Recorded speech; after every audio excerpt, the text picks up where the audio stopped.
Hey guys, and welcome back to Mega Man 5. We are going to take down the rest of the Robot Masters, starting with Napalm Man.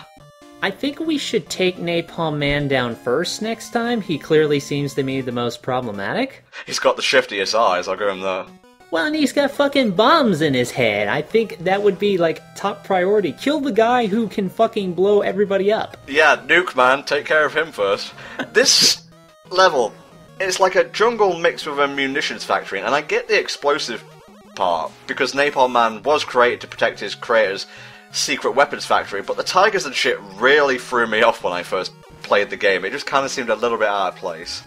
Well, you know what happens in, like, those war movies where they go over those villages in the jungle and they drop bombs? Yes, according to the wiki, the level is apparently based on Vietnam, which would go some way to explain the tigers and shit. Yeah, that's kinda... That just reminds me of Apocalypse Now. Fucking tigers, man. You know, it was pretty neat to have like a walking weapon to guard your other weapons, and I love how he like goes around trying to find like stronger weapons, well, stronger than him. It's a pretty badass creed to have, honestly. I gotta admit, I don't know why it took Napalm Man so long to appear. This is Mega Man 5. You would think a guy who could shoot napalm is like priority fucking one to make. You know, like, I need a weapon that'll help me take over the low. How about a guy who shits bombs everywhere? That sounds good. Gravity Hole can be pretty OP if you use it effectively. It's a little bit like Rain Flush from Mega Man 4, but instead of things just blowing up, they just fly off screen. Yeah, and they despawn, which is thankfully censored enough so that 4Kids would appreciate that kind of thing. Oh, Eddie, you never give me an E-Tank, you fucking worthless piece of shit. Yeah, he gives you lives, which is useless because you're safe stating most of these anyway. It's like he knows, man. He's just taunting you with that kind of crap. You'll notice there's a lot of spikes hither and thither, and I guess you could say it's always been a factor in Mega Man, but in this, and I guess to a certain extent 3 and 4, I really started to notice like ramp up and whatnot, and it makes all the levels not really seem unique in their own right, and enemies are shared between levels a lot as well, and well, I'll explain how I really feel about Mega Man 5 in the last part, but not a lot of uniqueness in this one. It'd be funny if, the way these spikes are set up, if you were trying to use Gravity Hole to take care of some of these obstacles, that the spikes would also fly up to the top of the screen to throw you off. That would be a great trap, I think. Personality-wise, and I'm quoting the wiki here, he's generally considered to be a walking weapon, Napalm Man. Even his allies feel uncomfortable near him, so he doesn't have many friends. He is, however, loyal and more intelligent and diplomatic than his appearance would suggest, being an expert in the fields of both weaponry and negotiation. He dislikes metal detectors because his body's full of weapons, and finding hidden weapons and dangerous devices is the purpose of metal detectors. Thanks for explaining that, Mega Man Wiki here. I would never have guessed. I have a question for you, since we're pretty much gonna... Well, actually, you know what? Tell me about Napalm Man first, and I'll ask you in the next stage. Oh, in terms of, like, his weakness and whatnot? Yeah, just tell me about the boss, please. Use the Crystal Eye. It can bounce off walls and tear into him. How does Crystal take care of bombs? Crystal is, like, the first thing to shatter when getting hit by bombs. I don't know, man. Maybe a government inspection power would be better suited against Napalm Man. This guy is like Marble Man. They should have called Crystal Man Marble Man. He's got, like, you shoot like a steely, and that's how you kill him. Is that actually a Marble Man? And, like, you could literally come up with anything and I believe you. Toilet Man. Dark Toilet Man. I did once make a funny Robot Master called Flush Man, just for a joke. Say what you were gonna say. Well, anyway, my question is that, this kind of actually sort of correlates with the Flush Man thing I just mentioned. Like, for serious, though. Have you ever made, like, you know, as a kid, you know, like, ever made any, like, custom Robot Masters? Like, let me hear your ideas. Did you have any good ones? I hope you did, because we're judging you right now. You know why we're covering the Mega Man NES games to begin with? Why are we covering the Mega Man NES games to begin with? Oh, for filler? Well, yes, but also, the proper and true reason, I never grew up with an NES, I started with a Super Nintendo. Well, I grew up with the Sega Genesis, so I'm kind of in the same boat, but, you know, I had a point where I was really into Mega Man for a while. I was hanging around on, like, Mega Man forums, things like that. I made up like my whole set of own Robot Masters, kind of get that out of my system, and then I was done with it. That's why I was curious, because I wanted to see if you had ever done the same. Well, you know me, man. I'm like, it's super anal retentive, and when it comes to stuff like, oh, it's all in order, and you have like Robot Masters who represent their own tropes, and they've got like thematically appropriate levels, and you get their powers for beating them, it just kind of struck a chord with me, and I eventually just bit the bullet and said, fuck it, we're going to do this, even if it's with save states. I really do think, I probably have mentioned this already, but I believe my first Mega Man game was Mega Man 2 on Game Boy, I think. Either that or one of the X-Series games, maybe X4 is probably closer to one of the first real Mega Man games I played, so I kind of have more of a tendency towards that than the classic ones, but I still really like the, the setting, the aesthetic, things like that. 2 was the first one I beat, the one on the NES, Mega Man 2. And, I enjoyed it. I seem to, like, have an affiliation with the even-numbered Mega Man games. It's kind of weird. Yeah, I'm sort of getting that vibe, too, like... Yeah, I like 4 a lot, is what you were gonna say. Yeah, something like that. I forgot which stage we were on. Level 6 Stone Man. Stone Man stage takes place in a high mountain region, and yes, there's bottomless pits aplenty here. Stone Man was built by his creator to both look and be like a ton of bricks, which makes sense, I guess. Obviously, due to his element, Stone Man is strong and stubborn, not unlike Guts Man. The two Robot Masters are bros and like to hang out, drink oil, and watch movies together. Okay, you made that last part up, didn't you? No, the Mega Man comics, the Archie ones, cover this shit, man. Oh, they really do go out and drink? Like, okay, well, I guess it's oil, but I really did have that awesome notion of Stone Man and Gutsman sitting around chugging down beers and just watching, like, football. Man, Wiley's such a fucking punch. Yeah, I heard that, bro. Clink. Stone Man, he essentially, like, helped Gyro Man take over the Hanging Garden. Like, his mountainous region overlooks the Hanging Garden and some shit like that. I don't know. What are these things that are flying towards you like bats? What are those? I have no idea, mate. Like I said, a lot of the levels, like, start sharing enemies, and then they just, like, literally recolor them. Like, in the, in Spaceman stage, or Starman stage, sorry, I was, like, being all racially insensitive there. No, just because he's in space doesn't mean he's a spaceman. Like, there's these weird, like, missiles that shoot up from the ground that have, like, baby faces on, and you're like, okay, that's weird. It's a space-themed stage, makes sense. But they turn up in, like, Napalm Man stage and such, and I'm like, okay, well, what's going on here? Well, I mean, they're both missiles, I guess that sort of counts. I guess, but, like, these things here, like, with the shields on the face, they'll turn up, and I've got no problem with enemies reappearing, in later levels, but they start to become really shameless with this game. Yeah, well, at this point, they were firmly on the whole, let's make a new Mega Man game per year kind of thing. It's hard to imagine that back then, they were still spending a year on these, admittedly, a lot more simpler games, like, they do with modern releases these days, where they spend only a year to pump it out. Yeah, word of advice, make sure your jump is true if you go for that E-Tank, because that third top platform ain't coming back once it falls.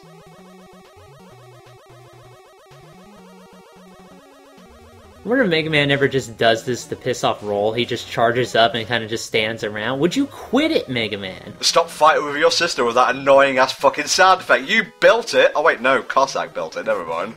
Even Dr. Light would be like, oh my god, Dr. Cossack, that's really annoying. You shouldn't have done that. I just like the idea of Cossack and, like, being sort of like vitriolic best buds. Yes, a new form of these hard hat wearing guys. They split into mini ones, which you can't really tell until you're too close, and then you take touch damage, which is kind of annoying. Yo, when you beat me, man, you better watch out for my brother, Concrete Man. He'll fuck your shit up. Wow. So many stone-themed guys, so little time. Yes, his weakness is the napalm bomb. You just gotta toss it, and mind you don't toss it while he collapses himself into a pile of stones, otherwise it won't work for whatever reason. I remember fighting this guy in Dragon Quest, like he was one of the bosses that guarded off the second village or things like that. Yes, I know exactly who you're talking about. Maybe that's where they got inspiration from, or the other way around, I guess. Nah, I doubt it. It's just, golems have been around since, like, forever, so... Yeah, that's pretty much what he's based on, I think, anyway. I'm going by what the wiki says here. Let me absorb the energy of these stones. Yay, now I'm as interesting as a brick wall. Whoa! Blech! This ain't a power-up, I'll just throw up all over myself. You got really ill. That's what you got. You got a Capcom-developed fighting game. Ugh. Power Stone? No? Well, Power Stone was okay. Like, I played it a little bit. I had, like, the PSP version. It's not my favorite game, but it was alright. Power Stone is like a swirling rock attack. You may have seen him use it. I really don't care for it. I think it's actually a shitty Robot Master power. Speaking of shitty Robot Master powers, when you get a beat Charge Man here, you're gonna get Charge Kick. Some people actually thought Mega Man's down A was Charge Kick and Smash, but no, it's just general sliding, although normal sliding does not do damage, so I don't know. It's funny you mention that. No new additions to Mega Man's arsenal at all. Like, the only thing that got changed, really, was Rush Coil was slightly, changed. You'll see that in a little bit. His Mega Buster got upgraded. He doesn't have any, new moves. Like, he can't do an uppercut, for example. That's true, and a lot of people have said, just to clear the air, a lot of people said that was, based off of Ryu's Shoryuken, but that's actually based off the Mega Upper from the Power Battle Power Fighters series, which, again, also took inspiration from the Shoryuken, admittedly, so there you go. I like Charge Man's stage. I don't know if this comes across, but I'm kind of a fan of trains and, train-themed levels, so level-wise, this is A-okay in my book. But the Robot Master himself is kind of shitty. And I'm not just saying this because Thomas the Tank Engine was the bane of my fucking childhood, alright? You know, that was a really weird direction to take that conversation. I'm afraid I'm gonna need more information. How much more information did you need? I have the same name as a fucking tank engine. You think kids are smarter than that? Well, hey, I was around when fucking Harry Potter was coming out. I didn't get tired of hearing that 400 fucking times a day. Oh, wow! You referenced the same book everybody knows about. Aren't you a fucking genius, you shithead? Okay, apparently you have more angst than I do, so moving on. I've never been on a train, and that sucks because I have always wanted to go on a train. I liked that one chapter in Paper Mario 1,000 Year Door where you're on the train and you're solving mysteries. That was really cool. I really liked that. The XS Express. Mwah. We'll get to that series one of these days. Anyway, personality. Charge Man is based on a steam locomotive, or train, to say it in pleb language, and his creator built him that way so Charge Man could basically be camouflaged and deliver shipments in secret. Very nice. It's kind of pulling a whole... like that, one Transformer series where I think Optimus Prime was a train, like Hearts of Steel, I think it was called. This Robot Master is pretty unique since it's powered by steam and coal, which means he's also very cheap to operate, which kind of says a lot about his creator. Yeah, but that's going to destroy the entire environment at this rate. I don't think his creator cares somehow. Charge Man's dislike of trendy designs, I don't know why the wiki decided to bring this up, likely results from his completely practical design, a characteristic shared with real steam locomotives. This also hints at the fact that diesel engines replaced steam locomotives, as early diesels were designed to look streamlined and modern, the antithesis of a steam engine. Basically, Charge Man is a jealous hater. Yeah, did you know that trains have actually wanted to become robots and kill people since, ever since they were made? Completely true story. Is that why you don't ride on trains? You see the forthcoming robot apocalypse? Sorta. You have to be cautious about these kind of things, certainly. Little known fact about THD, he is actually omniscient. He can see the future. Yeah, and I don't like what I'm seeing. His design fucking sucks. I don't like Charge Man... Classic. Charge Man as a NetNavi is okay. The cross modes you get with him, especially when you combine it with the Beast power-ups in Mega Man Battle Network 6, actually look pretty cool, I gotta say, so give him props for that. Apart from, the Thomas the Tank Engine angst, which I will admit is something I need to get over, it's the tiny face on the really big body that throws me off, and, the shade of orange they went for, fucking peach or whatever, just really looks ugly. I'm trying to think of, the peach or red colored, engines in Thomas the Tank Engine. I don't know. All I remember about Thomas is that either Ringo Starr or George Carlin narrated it, depending on where you're from. I'm just remembering the series of YouTube groups called Thomas the Wank Engine, and now I'm losing my shit. Oh, Power Stone is a pretty crappy power, as I mentioned, and it just makes, the Robot Master fight a little bit more tedious, and I'm just not really a fan of it overall. I apologise if that sounds like I'm being a bit too critical, but the move you get from Charge Man, Charge Kick, is the hypest shit. Yeah, there's nothing wrong about, doing a cool fuck-off kick across the ground. That's actually pretty nice. Last Robot Master time, Napalm Man. yeah, I'm starting to see that a little, actually. With a crown at the top, is a Warren Steel type, what can I say? I'm trying to remember if there's a water-themed Robot Master in Mega Man 6. I know there's one in 7. I wanted to ask you what your favorite water-themed Robot Master was. Favorite water-themed one? Well, considering the two alternatives to Wave Man are Bubble Man and Toad Man, not really that much in the way of choices here. I'm gonna go for Wave Man. I'm gonna go for, I'll go for Wave Man too, or if we can use the ones I invented, Title Man was a pretty good one, I have to say. You made your own Robot Masters, huh? I told you about this just in this part, dude. Come on. Don't get, like, the second you say something, gone.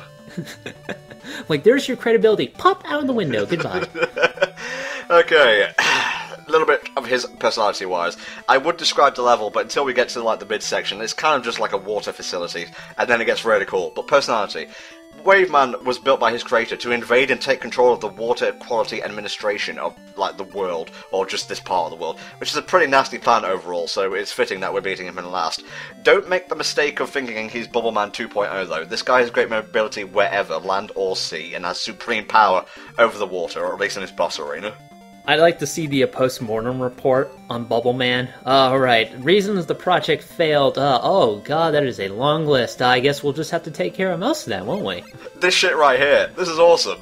It's some fucking, You know, I don't think I've ever seen this kind of machine again. I think the closest time Mega Man has ever been on the water extensively like this is that mobile game where you're driving around in, like, the Rush Marine, and it's just like a shmup, which is kind of a weird thing to make a mobile game about, but whatever. I just found this section really fun the first time I came across it, because I honestly don't know much about Mega Man, like past 4, so when we get to 6, when I record it, that would be just completely new to me.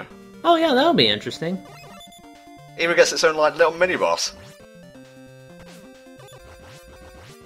Really the only thing you have to worry about here is it will jump at the height you're or it will shoot rather at the height you're currently at, so watch where you jump. Yeah, it seems like you learned that pretty quickly in this video. Yeah, strange for me. I know, it is. It's crazy. Thus saith the Wikia. Bit more personality for you here. Wave Man is known for being highly emotional and easily moved to tears. He is also prone to fits of anger, during which he will fire his harpoons around violently until his rage subsides, not unlike me, when you're late for a commentary recording session. You just shoot harpoons from your arms? Why haven't you exploited this power for profit yet? I've lost so many PCs doing that. Overall, he is an antisocial robot who is not easily approachable, and would sooner take a walk by himself at the bottom of the ocean than engage other robots in conversation. Wave Man also hates pollution, particularly sludge, which only serves to fuel his temper even more. Oh good, he just must waste so many harpoons a year because he's always getting pissed about the stupidest little shit. Yeah, this one guy, I think I could take care of Mega Man from entering. Alright. Why even bother putting him there? I mean, you had the... Whatever, I'm just nitpicking at this point. It's time to fight a guy, I guess. Use the charge kick until he dies. I was looking at that first attack, I'm like, what are you doing there? I love this. It's like... Yeah. That's good. A Robot Master that is defeated by being kicked entirely in the shins. Thank you. That's Wave Man for you, I guess. And the power-up we get from him, which is called Water Wave, is actually Starman's weakness, so if you came here first and then went to fight Starman, you're in business, I guess. But that's it. All the Robot Masters are done. Alright. I will never stop finding this theme funky, but it's done now, sadly. Whoa, alright, thank you. I am the cockiest motherfucker alive. Please don't beat me in the face next time in Mega Man 5.